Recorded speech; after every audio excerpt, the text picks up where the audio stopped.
We do Goa Fest, which is this very large advertising festival in Goa. It's called Goa Fest, obviously. And earlier this year, we launched India Bike Week for motorbikers, for bikers across the country. How many of you guys heard about India Bike Week?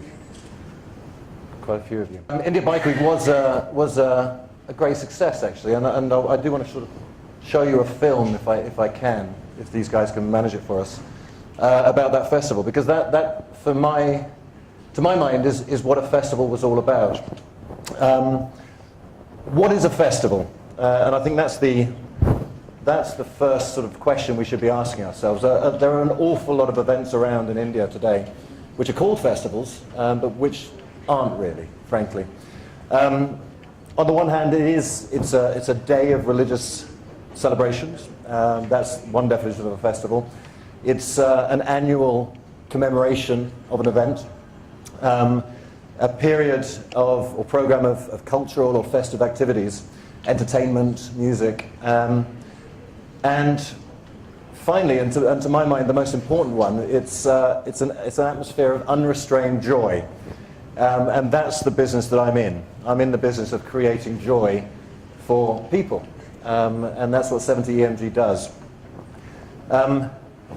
Joy, people getting together. We live in an urban environment here in India, which is tough. And I've lived in India 15 years, so I really do know what I'm talking about. It's difficult, our commute is difficult, our work is difficult. The cities we live in are tough to live in. And for many, many years, living here, there didn't seem to be much alternative to that. You had to sort of get out of the city and go to Goa or go to the mountains or leave the country. Suddenly, 4 or 5 years ago, there was a seminal change in the way urban Indians started looking at their leisure time. And I think places like Blue Frog in Mumbai helped that a lot. For the first time, people started realizing that if you spend a bit of money, you can buy a ticket to something which will be great fun. Why would you buy that ticket? You buy that ticket for two reasons. One is obviously to go to an event or a festival where you can see great bands, see great art, great motorbikes. The second reason, and actually this is the more important reason, is that you buy the ticket in order to be with other people. So many of us spend so much of our time sitting on our couches in the little sort of microcosm of our family, watching television. And I'm not a huge fan of television. For the first time 3 or 4 years ago, 5 years ago possibly, you could buy a ticket and go to a NH7 weekender in Pune. And you could be with 10, 15,000 people, all of whom were a little bit like you. And you could go to a field, essentially, just outside Pune, and be with like-minded communities. And enjoy and be lit up by some of the world's greatest performers. Why would you go? You go for those two reasons. You go to see the performances, but most importantly, you go to have that sense of community, that sense of belonging that a great festival can give you. And this is, to my mind, the most important part of what we do when we design a festival. What we're doing is we're helping groups of people come together and to share time together. The most alive you feel in life, and the things you'll remember outside of your immediate family, outside the triumphs of your job, is when you are with other people. So it's when you're in an audience watching a great musician and the hairs are running up the back of your spine, and because you know that you are listening to magic, and you're with 200 other people, 1,000 other people. In this case, this is Glastonbury in the UK, you're with 2.5 lakh other people. And that sense of community and that sense of unrestrained joy is heightened by being with all those people. That's why we do what we do, us festival planners. Glastonbury, yeah, it's one of the world's biggest festivals. It's 250,000 people. The tickets sell out, and the tickets are £150 each. The tickets sell out in 23 minutes online. There's a festival in Belgium which is a sort of EDM festival, electronic dance music festival, and they do it in an amusement park. Again, it's 250,000 people. Those tickets sell out in 2.5 minutes online. So that's a potential, that's a possible future for India, where we're doing events and festivals on this sort of scale. Why do these tickets sell out so fast? Well, it's about community, and it's about like-minded people with similar interests getting together, learning from each other, and sharing the bonds of brother and sisterhood. It's also the most fun you can have. This is the film I want to play, but I'm not sure if I can play, because I'm not sure if it's on this laptop. Do you have sound, guys? This is India Bike Week. And you'll understand what I mean. I've been looking for a way out, running around with my head down, my pride in the ground. They told me I was only burden bound. Now I'm walking line on the high ground, my pride in the clouds. Oh, they keep running in circles.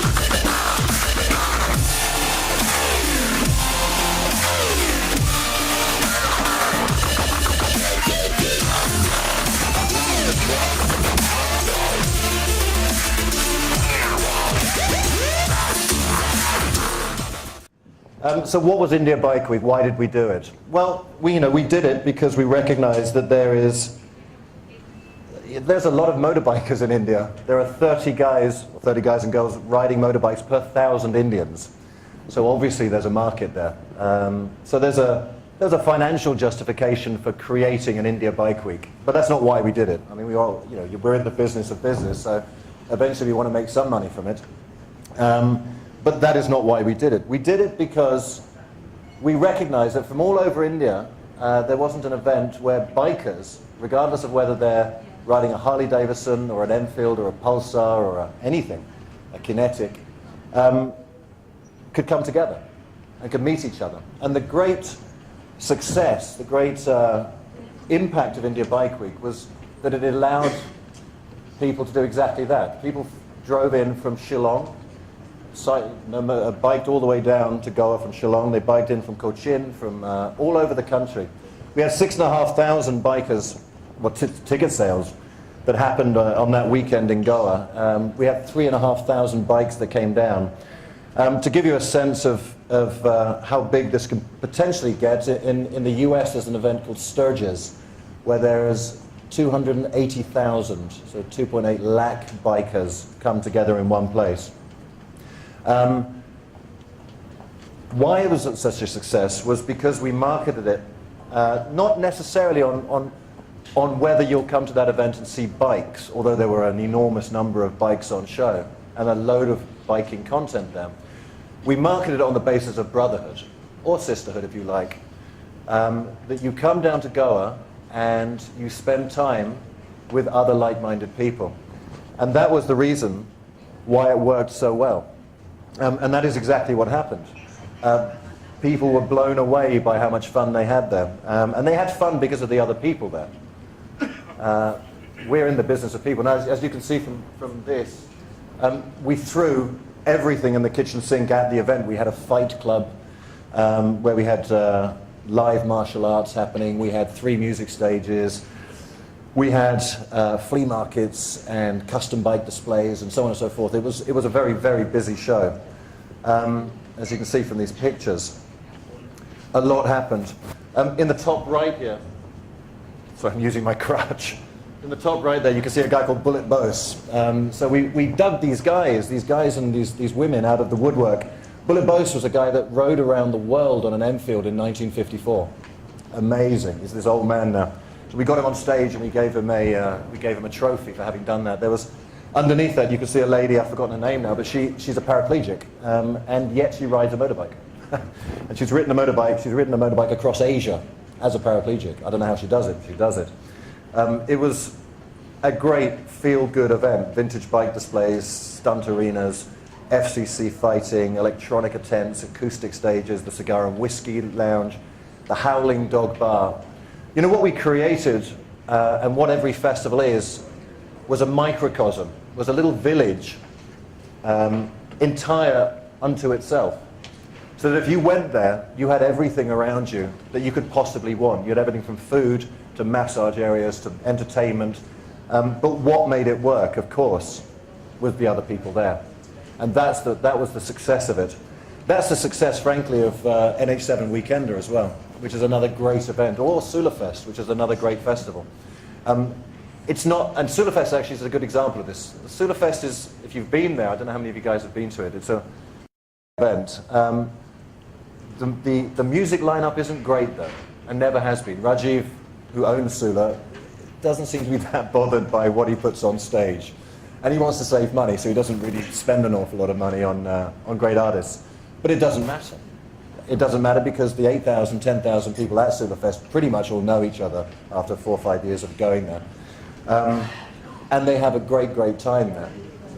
The after parties at Rajiv's house obviously help as well. Many, many festival highlights. So Bike Week, huge success. How did we design it? We imagined creating a space that we would want to be at. And we didn't really care how much money we spent. That was another reason why it worked, I think. We knew we were going to make quite a large loss in the first year. In fact, in the end, we made a much less of a loss than we thought we were going to make. And we did it because in India there aren't enough of these events. There just simply aren't. There simply are not enough events where people can come together outside of their homes. It's terribly expensive to go out in Mumbai and Delhi. I don't know if you've noticed. I mean, I lived in London for a couple of years, 4 or 5 years ago, and then moved back. And actually it's more expensive living here in Mumbai than it is in London almost at the moment. I mean, it's insane. If you want to go out for a drink in a decent bar or a decent restaurant, you just have to spend so much money. So more and more people obviously are leaving the town on the weekends. A great festival is something for them to go to. These are the figures. 6,500 people came. A media value of, what is this, 16.5 crores, etc. There's an African proverb that says it takes a village to raise a child, and it's a truism because in our disconnected times, here in urban India, in urban China, in urban UK, urban France, urban anywhere, we are disconnected. We live in apartment blocks where we don't really know each other. We barely speak to our watchmen and the guys who are cleaning the place. We don't really involve our neighbours in our lives or in the raising of our children. And television, that idiot box in the corner, is there blaring away at us, throwing advertising in our faces, and telling us what to think and what to look at and how to dress and how to be. There's a desperate need for us to come together, I think, as communities. And I think you'll find that over the next 10 to 15 years, there'll be more and more opportunities for us to do exactly that. There is a need that people have, that human beings have, to be together. And in 2013, worldwide, there are simply not enough opportunities for that to happen. Festivals and what I do for a living is an attempt to try and bridge that gap and to try and give some sort of a solution. And a great festival brings meaning and it brings purpose. And yes, it brings unconfined joy to a community.